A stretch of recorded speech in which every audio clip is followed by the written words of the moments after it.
የሃይማኖት ተቋማት ለሀገር ግንባታና ሰላም የሚጫወቱት አዎንታዊ ሚና ከፍተኛ መሆኑ ይታወቃል። በተለይ ደግሞ የሃይማኖት ተቋማት በመገናኛ ብዙሃኖቻቸው በኩል የሚያስተላልፉት መልእክት መንፈሳዊ እንደመሆኑ መጠን በአማኞች ዘንድ የሚኖራቸው ተቀባይነት ሰፊ ነው። ይህንን ተከትሎ በእምነት ስም የተቋቋሙ የመገናኛ ብዙሃን ኃላፊነት በተሞላበት መንገድ ሊሰሩ እንደሚገባ ከኤንቢሲ ኢትዮጵያ ቴሌቪዥን ጋር ቆይታ ያደረጉ የሚዲያ ባለሙያዎች ተናግረዋል።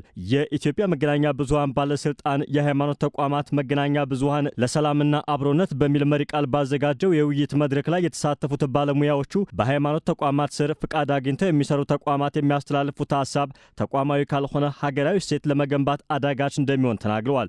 ለዚህ አሰራር የሚያመች ፖሊሲና ባለሙያዎች ማደራጀት እንደሚያስፈልግም ገልጸዋል። የመገናኛ ብዙሃኑ የእምነት አስተምሯቸውን የሀገር ሰላምና አንድነትን በሚያሰርጽ መልኩ መስራት ይጠበቅባቸዋል ብለዋል። የሃይማኖት ተቋማት ተብለው የተደራጁት የተፈቀደላቸው አካላት የሚያስተላልፉት መርሃ ግብር ሃይማኖታዊ መርሃ ግብር መሆኑን ስቶ ግለሰባዊ እይታ፣ ግለሰባዊ አቋም ሲንጸባረቅ ወይም ወገንተኛነት፣ አካባቢያዊነት ሆኖ ሲንጸባረቅ ያ ፍቅር፣ ሰላም፣ እሴት ግንባታ የሚባለው ነገር አይገኝም። ሃይማኖት ተቋማት የሚያስተላልፉት ሃይማኖት በመሆኑ ለዛ ተገዥ የሚያደርግ ፖሊሲ ባለሙያዎች ያስፈልጋል። በመሰረቱ እነዚህ የመንፈሳዊ ወይም ደግሞ ሃይማኖታዊ የመገናኛ ብዙሃን የተቋቋሙበት ዋነኛ ዓላማ የእምነት እሴቶቻቸውን ለማህበረሰቡ በማስተማር አብሮነትን፣ መተሳሰብን፣ የጋራ አንድነትን መፍጠር፣ ለሀገር ሰላም በጋራ መቆምን ነው የሚያስተምሩት። ማስተማር ያለባቸው ይሄ ነው። ይሄን ካላደረጉ ኃላፊነቶቻቸውን ተወጥተዋል ብሎ ማለት ይከብዳል።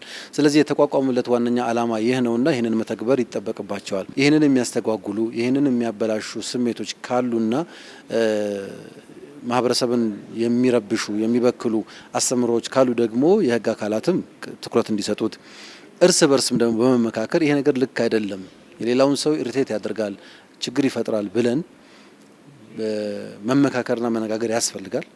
ይሄ ንግግር መፍትሄ ካላመጣ ደግሞ የእርምት እርምጃ እንዲወሰድ ማድረግ ያስፈልጋል። ባለሙያዎቹ በሃይማኖት ስም የተደራጁ ሚዲያዎች ላይ በኃላፊነት ያለ መስራት ክፍተት እንደሚታይ ጠቁመዋል።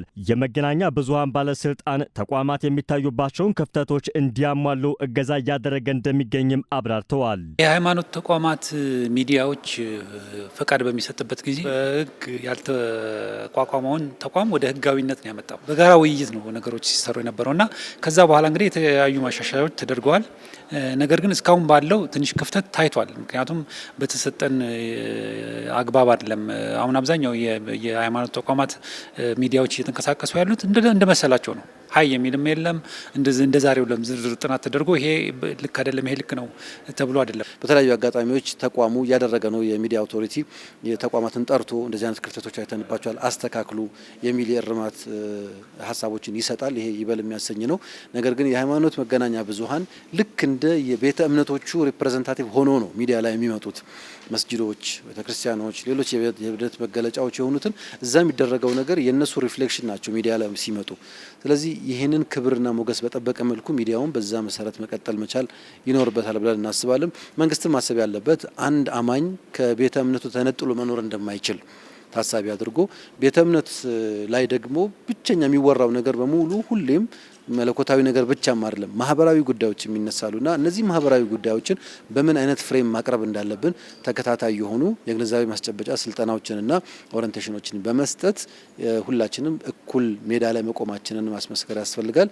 ይሄ ከሁላችንም የሚጠበቅ ኃላፊነት። ባለስልጣኑ በማህበረሰቡ ዘንድ ልዩነት በሚፈጥሩ የሚዲያ ተቋማት ላይ አስፈላጊውን ክትትል በማድረግ የእርምት እርምጃዎችን መውሰድ እንደሚገባ አሳስበዋል። የሃይማኖት አስተምሮ ላይ የሚሰሩ የመገናኛ ብዙሃን ለብቻቸው ውይይትና ምክክር ማድረግ የሚችሉበት የጋራ ጥምረት መፍጠር ይገባቸዋልም ብለዋል።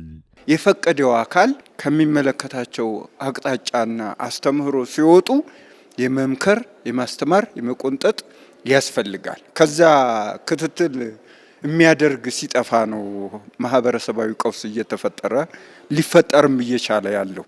የራሱን አስተምህሮ ተከትሎ ማህበረሰቡ የራሱን ሃይማኖት ተከትሎ ስነ ምግባር ያለው ዜጋ እንዲሆን ማድረግ ሲገባው ሌላ አቋም፣ ሌላ አመለካከት፣ ሌላ እይታ ውስጥ እንዲገባ የቅስቀሳ ስራዎች መስራት ከሀገርም አንጻር ከስነ ምግባርም አንጻር ከሃይማኖትም አንጻር ተገቢነት የለውም። የሃይማኖት ተቋማት ሚዲያዎች መጀመሪያ ማድረግ ያለባቸው አሁን ፖሊሲ ለምሳሌ የእስልምናው ካውንስል እስልምናውን በሚመለከት ፖሊሲ አርቅቆ ፖሊሲውን ለሚዲያ ተቋማቱ በማውረድ በዛ መሰረት እንዲንቀሳቀሱ ማድረግ የጋራ ለምሳሌ አሁን የሁሉም ሃይማኖት የጋራ እንዳለ ሁሉ የኛ ደግሞ የብቻችንን የጋራ ደግሞ ካውንስል በማቋቋም ችግሮች ወደ ላይ ከመድረሳቸው በፊት ችግሮች ሲፈጠሩ በጋራ ተወያይቶ መፍትሄ ማስቀመጥ ያስፈልጋልና ይሄ አይነት አካሄድ ቢኖር ነገሩ ቀና በሆነ መንገድ መሄድ ይችላል።